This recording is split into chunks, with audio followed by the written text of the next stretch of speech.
So this is the new Kia EV3. A very, very important car for Kia because it is a small SUV. It is fully electric. But it's actually really small compared to the EV9. And this car can do, I'm just going to check my term right now, 560 kilometers on an 81.4 kilowatt hour battery. Pretty impressive, right?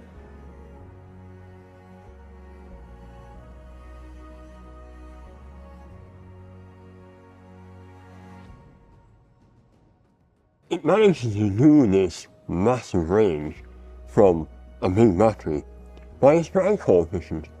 What the designer there, David, said to me is that on the front here, you've got this very, very subtle line that runs up along here.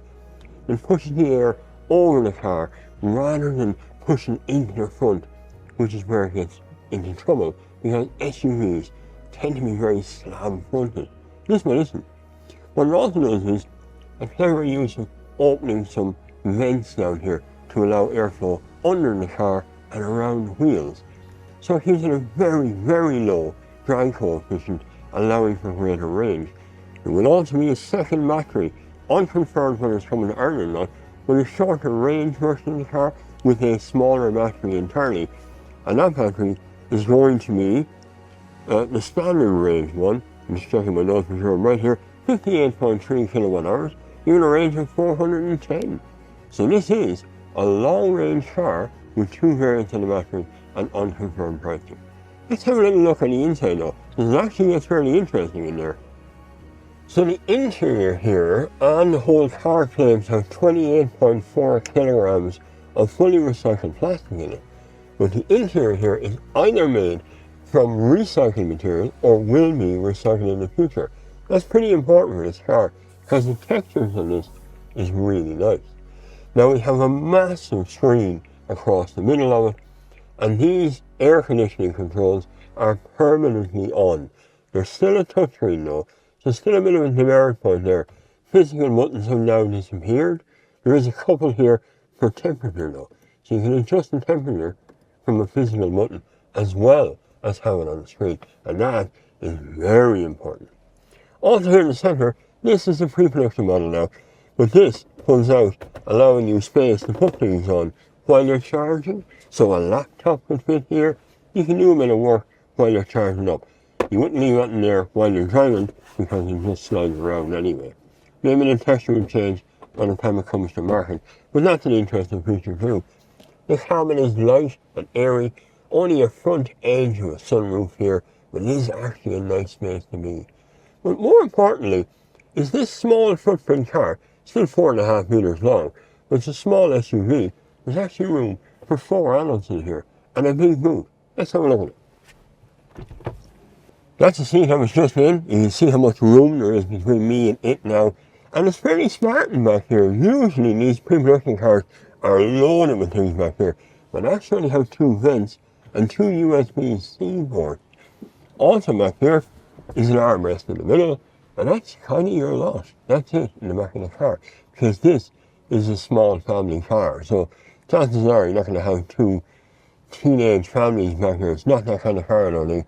I think really it is for the brand new family, the new entry level. If you want EV9, you want more room. Let's look at the boot. So the boot in this, obviously it's electric these days. Might not make my last Ireland. This space here is 460 litres. If you drop the seats down, it's 1,260 litres. So it's not a small boot. It actually has a pull-out floor, so you can have 2 levels. Let's do this right now. 2 levels on the floor. The designer made that look very easy. But there's 2 levels on that floor as well. So that can disappear into the bottom easily. And under that, you have storage for bits and pieces, not your cables, because they're in the front trunk. But it is a big boot, 460, 1260. Remember those 2 numbers. So this is the front trunk where you keep all your cables, riding cables and everything else. A very small space, but it would take an overnight bag if you really wanted to, or your charging cables. That'll be important when you get out and about. One little interesting feature is this little toggle here. If the charge port won't open, you can pull that and it pops a little door. Handy that, just in case you get stuck. Anyway, it's on rams here, it does lift itself up. Quite nice, one on both sides. And that's important because you're going to trap your fingers in it. And let it down, you get a push, and it's done. What I mentioned here as well is this is obviously a CCS charger. The charging port is closed, so there's nothing dangling out of it. You close up the plastic bit and you close the door, and that's it. Note that I hate those dangling things, they rumble on the side of the car as well. You can charge from, they claim, 10 to 80% in around 30 minutes. Really, the way ESP works in Ireland and the way our charging network works, you're going to be 45 minutes to get anywhere near the 80%, as always. But, you know, we hold our hope for the charging infrastructure of the future. So what do we think of the EV3? Modern variants are 58.3 kilowatt hour or 81.4 kilowatt hour batteries. The power outputs are the same, 204 horsepower, and both will be front-wheel drive. At 7.4 seconds to 100 kilometers an hour, it's not going to be super fast, but neither should it be. The fastest charging speed is only 128 kilowatts DC and 11 kilowatts AC, which is good enough for daily runs, but long-range summer holidays will have a waiting time at charge points. The real competition with this car in this list is the smart #1 along with the Volvo EX30. And it really put up to Kia. Let's not forget the main lads in there, Volkswagen and Cupra both bring out new models regularly. EV sales are set to top 70% of the market by 2030, and small SUV is already 25% of the market and set to rise over the coming years.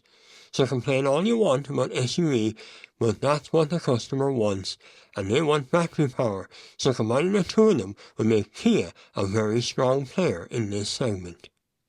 So the EV3 then, I really want to know what you think, because I think this is actually what the future is going to hold for all the car companies, because the small SUV segment is the fastest growing segment.